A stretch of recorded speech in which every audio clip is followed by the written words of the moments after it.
ఈ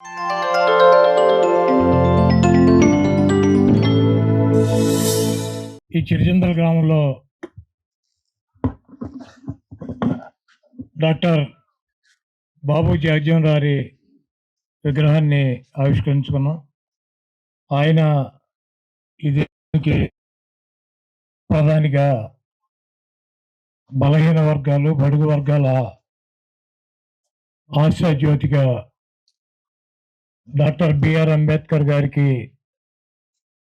సమకాలికలుగా అనేక సంస్కరణలు తీసుకొచ్చి అట్టడుగా ఉన్నటువంటి వర్గాలని పైకి తీసుకురావాలని చెప్పి ఆయన జీవితాన్ని దారపోసినటువంటి వ్యక్తి డాక్టర్ బాబు జగజ్జీవన్ రావు. ఆయన విగ్రహాన్ని ఈ గ్రామంలో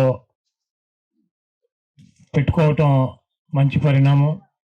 ఈ విగ్రహ ఏర్పాటు చేసినటువంటి ఈ గ్రామంలో ఉన్నటువంటి పెద్దలకి, అదేవిధంగా ఈ గ్రామాన్ని విచ్చేసి మన బాపట్ల పార్లమెంటు సభ్యులు నందిగాం సురేష్ గారు ఆయన చేతుల మీదుగా ఈ విగ్రహాన్ని ఆవిష్కరించడం చాలా శుభదినం. బాపట్ల పార్లమెంటు సభ్యుడిగా పెట్టి బాపట్ల పార్లమెంటుకి గెలిపించినటువంటి వ్యక్తి జగన్మోహన్ రెడ్డి గారు. అతని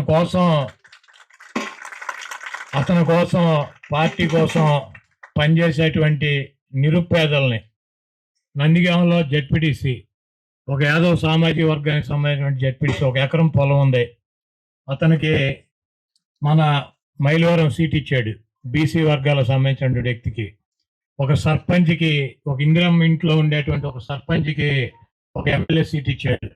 ఒక జెడ్పీటీసీ, ఒక ఎంపీటీసీకి, నిరుపేదకి పార్లమెంట్ అసెంబ్లీ సీట్లకి తీసుకెళ్ళి ఇచ్చి గెలిపించుకొని వాళ్ళ తీసుకువెళ్ళి రాజ్యసభలకు పంపించి పార్లమెంటుకు సంబంధించి పేదవాడైనా నీతిగా నిజాయితీగా పార్టీ కోసం ప్రజల కోసం పనిచేసేటువంటి వ్యక్తుల్ని చంద్రబాబు నాయుడు లాగా కాకుండా జగన్మోహన్ రెడ్డి గారు పార్లమెంటుకి అసెంబ్లీకి పంపించి అత్యున్నతమైన స్థానంలో కూర్చోటువంటి వ్యక్తి జగన్మోహన్ రెడ్డి గారు.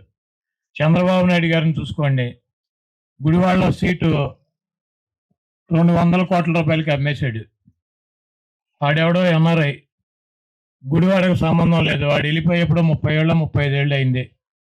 వాడిని తీసుకొచ్చి 200 కోట్ల రూపాయలకి 50 కోట్ల రూపాయల ఫండ్ 150 కోట్ల రూపాయలు ఇక్కడ ఖర్చు పెడతానంటే అమ్మేసినటువంటి పరిస్థితి.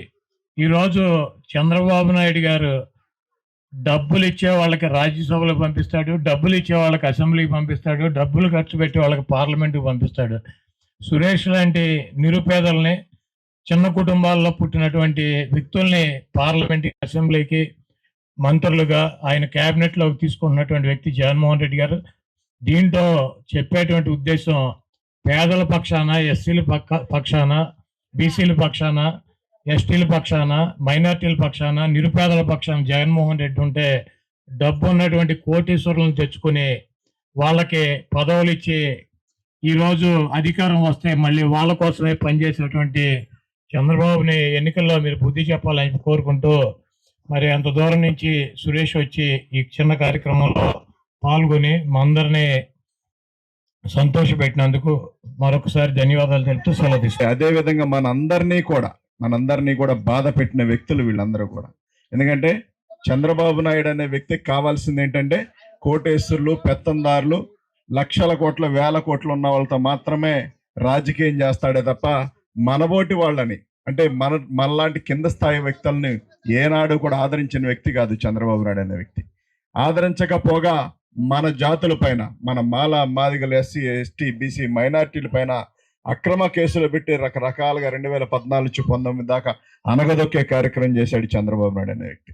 ఇవాళ అవకాశాలన్నీ చేజారిన తర్వాత మళ్ళీ ఎస్సీలు, బీసీలు, మైనార్టీలు ఏ రకంగా నా దగ్గరకు వస్తారు, ఏదో రకంగా నేను చేజిక్కించుకోవాలని చెప్పి ఎస్సీల గురించి సభలు పెట్టడం, అదేవిధంగా నిన్న బీసీ సభలు పెట్టడం మనందరం కూడా చూసాం. ఇవాళ చంద్రబాబు నాయుడికి జగన్మోహన్ రెడ్డి గారిని ఓడించే కెపాసిటీ లేదు. ఓడించే కెపాసిటీ చాలక ఇవాళ పవన్ కళ్యాణ్ పక్కన, మరో పక్కన బీజేపీని తోడు తెచ్చుకుంటా ఉన్నాడు.